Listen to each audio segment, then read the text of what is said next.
देखिए अगला टॉपिक है आज अपना अपरिमेय संख्याओं का पुनर्भ्रमण। कि दोबारा फिर से एक बार अपरिमेय संख्याओं के बारे में जानना। हमने पहले ही पढ़ चुके हैं कि अपरिमेय संख्याएं वो होती हैं जिन पे वर्गमूल हो ये और वो अभाज्य संख्याएं हो। व्यापक रूप में रूट पी अंडरूट पी एक अपरिमेय संख्या है जहाँ p एक अभाज्य संख्या है। अगर 2, 3, 5, 7, 11, 13 ये जो प्राइम नंबर है अभाज्य संख्याएं हैं, अगर इन पे रूट लगा हुआ हो अंडरूट लगा हुआ हो तो वो सारी क्या हो जाती हैं, अपरिमेय संख्याएं हो जाती हैं। अब एक परमेय है। परमेय क्या कह रही है? परमेय नंबर 2 है। परमेय नंबर 1 हमने अंकगणितीय आधारभूत परमेय पढ़ चुके हैं। मान लीजिए p एक अभाज्य संख्या है। p एक ऐसी संख्या है जिसमें खुद के अलावा किसी का भी भाग नहीं जाता है। यदि p है वो a स्क्वायर को विभाजित करती है तो p a को भी विभाजित करेगी, जहाँ a एक धनात्मक पूर्णांक है। a एक धनात्मक पूर्णांक है। अगर a स्क्वायर को p है वो विभाजित करती है, यानी a स्क्वायर में p का भाग जाता है तो a में भी p का भाग जाएगा। हम किस तरह, जैसे मान लो कि कोई भी संख्या है p, अगर p है उसका 2 स्क्वायर यानी a है वो 2 है, यहाँ a की जगह 2 है तो a स्क्वायर यानी 2 स्क्वायर में अगर p का भाग जा रहा है तो a में भी जाएगा, यानी अगर 2 की घात 2 में p का भाग जा रहा है तो 2 में भी p का भाग जाएगा। ठीक है। अब देखिए आगे हमें प्रमेय सिद्ध करनी है। इस प्रमेय के हिसाब से ये सिद्ध कीजिए √2 एक अपरिमेय संख्या है।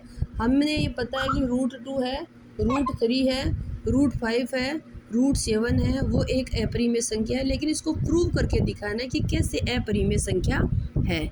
सिद्ध करना है √2 एक अपरिमेय संख्या है तो हम इससे उल्टा मान के चलेंगे। हमें ये सिद्ध करना है कि एक अपरिमेय संख्या है तो हम इसे उल्टा लेंगे। हम ये मान लेते हैं माना √2 एक परिमेय संख्या है।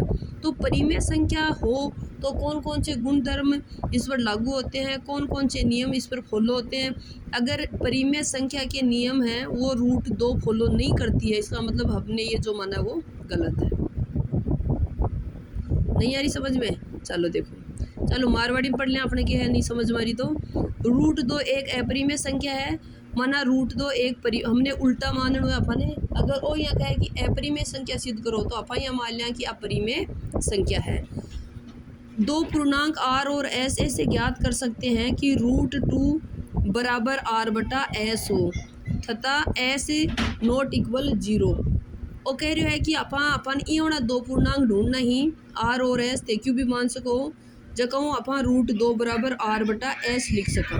ठीक है, क्योंकि परिमेय संख्या तो बटा में लिखी जा सकती है।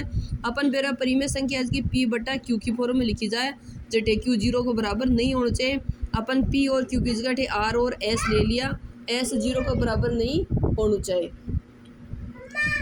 उभयनिष्ठ गुणनखंड से r व s को विभाजित करके √2 बराबर 1/b लिख सकते हैं। वो कह रहे हैं कि अगर r/s है और दोनों में कोई गुणनखंड उभयनिष्ठ है तो r और s को उससे विभाजित करके 2 का भाग देकर तो इसको a/b के रूप में लिख सकते हैं। ठीक है, लिख सकते हैं। आगे लिखा है जहाँ a और b सहअभाज्य को प्राइम है। सहअभाज्य को मतलब वो है कि a और b दोनों संख्या का अगर थे गुणनखंड कर छो अभाज्य गुणनखंड तो अब हम कोई भी गुणनखंड हम कॉमन को नहीं आवे तो √2 बराबर a/b लिख दियो। इब b ने √2 गुणा करेना b √2 रठिन a बच गो। दोनों पक्षों का वर्ग करने पर यानी आन दोनों साइड हम क्या करते हैं को वर्ग कर चाना b का स्क्वायर √2 को वर्ग करा √2 को वर्ग कराना √2 ने √2 गुणा करना क्या आवे 2 ही आवे, क्योंकि √2 को मतलब घात 1/2 है। 1/2 ने 1/2 ने जोड़ना क्या आवे 1 आवने की 2 की घात 1 को मतलब क्या होगा 2 को 2b² बराबर a² आगो। और b² का गुणम है 2 ये अठली साइड में जैसी बराबर का उल्टी साइड में ना 2 घटे चलो जैसी भाग में चले जैसी ना a²/2 आगो। अब अटे अपने यहाँ पर में लागू होगी। अगर a² का मान 2 को भाग जा रहे अठे 2 गुना आगो p आगो। अगर a² में 2 को भाग जा रहे तो a में भी 2 को भाग जासी, अर्थात 2 है a² को विभाजित करता है। इसलिए प्रमेय 2 के अनुसार प्रमेय 2 कौन सी है आ रही प्रमेय 2 के अनुसार 2 a को भी विभाजित करेगा, अतः a बराबर 2c। अब अपन यहाँ मान लिया कि a बराबर 2c है, वो समीकरण नंबर 1 है। दो सी मान लियो अपनी मर्जी मास का, क्योंकि सी भी एक पूर्णांक है, सी कोई पूर्णांक है।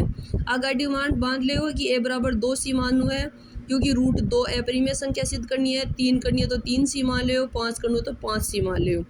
एक का मान समीकरण 1 में रखने पर ये मान है ओ अशो को अशो अठे रख दिया, एक की जगह 2c, तो 2b² बराबर एक की जगह के लिख दियो 2c eco whole square, 2b², 2 को स्क्वायर 4, c को स्क्वायर c², 2 को यूँ भाग दे चाणा क्या जैसी 2 दूनी 4, 2 अठीलो अट गो, या मान लो कि दोनों साइड हम 2 को भाग देना तो कैंसिल हो और बटिया गो 2, और 2 का गुणा में अठीन आशी ना b² बटा 2 और वो c² है, अठीनों में अठीन लिख दियो, एक ही बात है। b² का मान 2 को भाग जा रही का मतलब प्रमेय 2 के अनुसार b² में जा रही है तो b में भी जैसी यहाँ b² 2 से विभाजित हो रहा है, किससे हो रहा है 2 से, अतः प्रमेय अनुसार b 2 से विभाजित होगा। अतः a और b का अब आप मान्यो कि हो आप ये मान्यो कि a और b से अभाज्य है, मतलब आ दुनिया का गुणनखंड में क्यों भी कॉमन गुना हुआ रहते तो उल्टो काम हो, क्योंकि a कमाई भी 2 को भाग जा रही है, b कमाई भी 2 को भाग जा रही है, मतलब हम दुनिया में एक ही संख्या को भाग जा रहे हैं, मतलब आपका गुणनखंड में हम कोई ना कोई चीज उभयनिष्ठ है। अतः a और b का उभयनिष्ठ गुणनखंड 2 है, अतः इसका विरोधाभास होता है कि a और b सहभाज्य, इसको मतलब अपन की पहली मानी कि a और b सहभाज्य ही, वह बात गलत साबित होगी, वह बात गलत साबित होगी तो फिर आ बात भी गलत साबित होगी। अपन मानियो कि माना रूट 2 एक परिमेय संख्या है, आ गलत साबित होगी, अगर रूट 2 परिमेय नहीं है तो फिर क्या है अपरिमेय है, और आई बात अपन सिद्ध करनी ही। अतः रूट 2 परिमेय संख्या के गुण धर्म नहीं निभाती है, इसलिए रूट 2 एक अपरिमेय संख्या है। ओके, अगला उदाहरण है, उदाहरण नंबर 5 है। ये एक्सरसाइज को सिद्ध कीजिए कि रूट 3 अपरिमेय संख्या है, रूट 2 है भी रूट 3 है, इनमें भी वही करना से इनमें मान ला रूट 3 एक परिमेय संख्या है, अर्थात रूट 3 a बटा b लिख सका, जहाँ a और b दो पूर्णांक है, b का मान 0 के बराबर नहीं होगा। माना a और b सहअभाज्य हैं, अर्थात इनका कोई उभयनिष्ठ गुणनखंड नहीं है। b अगर उभयनिष्ठ यदि b है रूट 3 से गुणा होगा तो b रूट 3 बराबर a आगो, दोनों पक्षों का वर्ग करने पर तो 3b² और a², 3 ही का गुणा में इस साइड में जाता ही भाग में, इको मतलब क्या है कि a² में 3 को भाग जा रहा है, तो a² में 3 को भाग जाए तो भाई पहले वाला क्वेश्चन की बात कि प्रमेय के अनुसार a में भी 3 को भाग जासी, a² 3 से विभाजित है इसलिए a भी 3 से विभाजित होगा।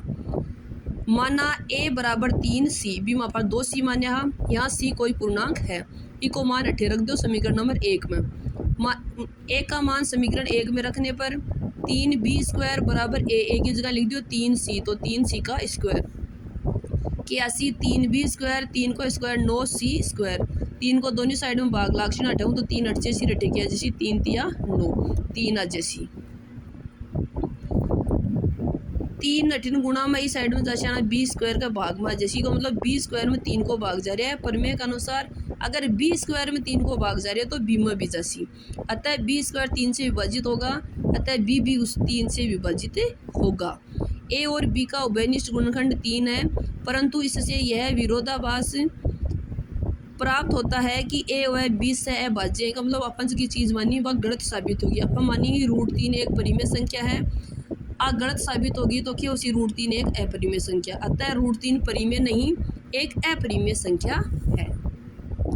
आगे लोकेशन है, दर्शाइए कि 5 माइनस रूट 3, उदाहरण नंबर 6 है, हमें ये सिद्ध करना है कि 5 माइनस रूट 3 एक अपरिमेय संख्या हो, तो बहुत ही सरल है। माना 5 माइनस रूट 3 एक परिमेय संख्या है, जी हाँ मानता है, अभी मान लो है 5 माइनस रूट 3 एक परिमेय संख्या है, तो आप a बटा b लिख दें, a और b सहअभाज्य संख्या है। अभी हम क्या कर अपन की अंडरूट वाली यानी अपरिमेय संख्या भी तो एक साइड में रख लीजिए, बाकी ठीन भेज देना सारा, तो माइनस को रूट 3 इस साइड में भेज देना प्लस को और ई a बटा b ने ठीन लिया ना 5 माइनस a बटा b। अब देखो a और b दो पूर्णांक हैं, 5 है वह भी एक परिमेय संख्या है, इसलिए a व b पूर्णांक है, इसलिए 5 माइनस a बटा b एक क्या है परिमेय संख्या है। अगर अपरिमेय संख्या है तिथि राई का बराबर है, मतलब बराबर कद हुई है दोनों एक जैसी नहीं तो बराबर उसी अपरिमेय, तो अभी क्या है परिमेय, जबकि आप पहले अभी उदाहरण नंबर 4 में सिद्ध करो कि रूट 3 एक अपरिमेय संख्या है। ए व बी पूर्णांक है, इसलिए 5 माइनस ए बटा बी एक परिमेय संख्या है, अर्थात समीकरण 1 से √3 भी एक परिमेय संख्या है। परंतु इससे इस तथ्य का विरोधाभास प्रतीत होता है कि √3 एक अपरिमेय संख्या है। अतः इको मतलब अपा पहले यह सिद्ध करो कि √3 एक अपरिमेय संख्या है, और अब इन नियम का माया यार ये परिमेय, इको मतलब गलत बात था। इको मतलब गलत बात की है, अपा चीज़ मानी जिसकी गलत है। 5 माइनस √3 एक परिमेय को नहीं किए है, एक अपरिमेय संख्या है। इको लास्ट उदाहरण है 1.2 पहली जो उदाहरण है, उदाहरण नंबर 7 है। दर्शाइए कि 3√2 एक अपरिमेय संख्या है। आपका माइनस को नहीं गुणा में संख्या है, सेम बाई प्रोसेस है। माना 3√2 एक परिमेय संख्या है, तो इन ए बटा बी का रूप में लिख दो। सीधी सी बात है, जिसकी संख्या दी गई अब इन ए बटा बी का रूप में लिखनी है। सम ए व बी दो अभाज्य संख्याएं हैं। जब हम किया है कि b not equal to 0, b को मान कर दे 0 नहीं होना चाहिए। बी नहीं गुणा कर लिया ना, बी 3√2 रठीन ए है। अब क्या कर आप अटली साइड में सिर्फ अपरिमेय संख्या राख से बाकी से अठीन भेज दें, तो 3 बी है जो गुणा में अठीन आ गई भाग में हो। 8 भी पूर्णांक है, 3 भी पूर्णांक है, तो अब पूरी संख्या क्या आएगी, परिमेय संख्या आ गई। 3 ए व बी पूर्णांक है, इसलिए ए बटा 3 भी एक परिमेय संख्या होगी। इसलिए अगर अपरिमेय है तो अभी परिमेय, क्योंकि दोनों चीज़ें के ही बराबर ही, इसलिए √2 भी एक परिमेय संख्या है। परंतु यह तथ्य का विरोधाभास है कि √2 एक अपरिमेय संख्या है। अगर आप परिमेय है तो आप यूँ पहले सिद्ध करो कि √2 एक अपरिमेय संख्या का मतलब बात गलत ही, बात तो गलत है ही को नहीं, क्योंकि भाई एक परिमेय का मतलब गलत क्या है, गलत वो है जो आप अपनी मर्जी मान लियो कि 3√2 एक परिमेय संख्या है। 3√2 एक परिमेय संख्या को नहीं, 3√2 एक के है अपरिमेय संख्या है, क्योंकि आप परिमेय मानने को तो विरोधाभास उत्पन्न होगो। परंतु यह तथ्य का विरोधाभास है कि √2 एक अपरिमेय संख्या है। अतः यह निष्कर्ष निकलता है कि 3√2 एक अपरिमेय संख्या है, और यही हमें सिद्ध करना था। नेक्स्ट वीडियो में हम एक्सरसाइज 1.2 के क्वेश्चन हल करेंगे।